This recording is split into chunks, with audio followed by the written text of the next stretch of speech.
บายดีเด้อพี่น้องชาวสวนทุกคนเนาะวันนี้เราจะมารีวิวหรือว่าไทยอัดวิดีโอเกี่ยวกับการใช้ปุ๋ยชีวภาพหรือว่าปุ๋ยชีวภาพกินค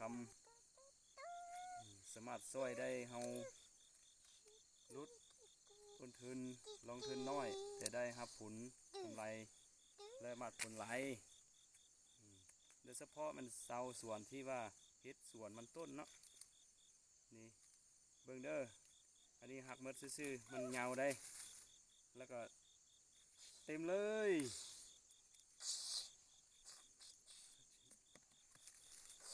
ออกมาเต็มเมดเลยนี่อันนี้หักเมดนี่ทั้งหน้าทั้งหลังนั่นทั้งปลายทั้งหัวมันก็เป็นเมดเป็นหัวดกหัวดีหัวใหญ่หัวทั้งใหญ่ทั้งเงาเด้อแล้วคันผู้ใดก็ลง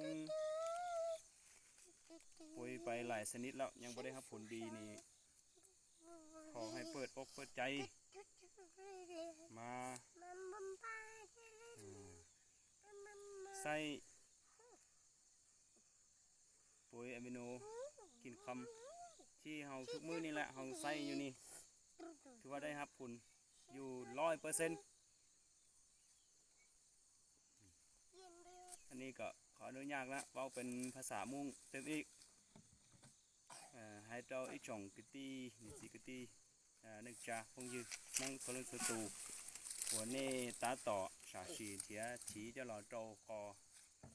xử lý cho tếวันนี้họ quan tàu chỉ là ô tô có chín tu rong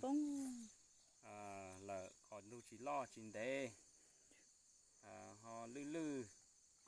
sau khi đây khi này Lucia là đợt bé sĩ tu chỉ và amino kinh khăm ta chỉ nó nhau cho bé tuổi xa mua sĩ tàu rong hàng có nhiều con lấy bằng ly xa xe là tàu y lại nữa chỉ có như tứ tàuใส่เส้นจีนเดอร์ลีเนอร์จั่วหาโกต้นก่อนะยงเชียนเราเยอะเลยตื้อเหนียสีเทียเตาเชียตตอนเทียนั่นหรอติดต่อตัวเป้เป้มัว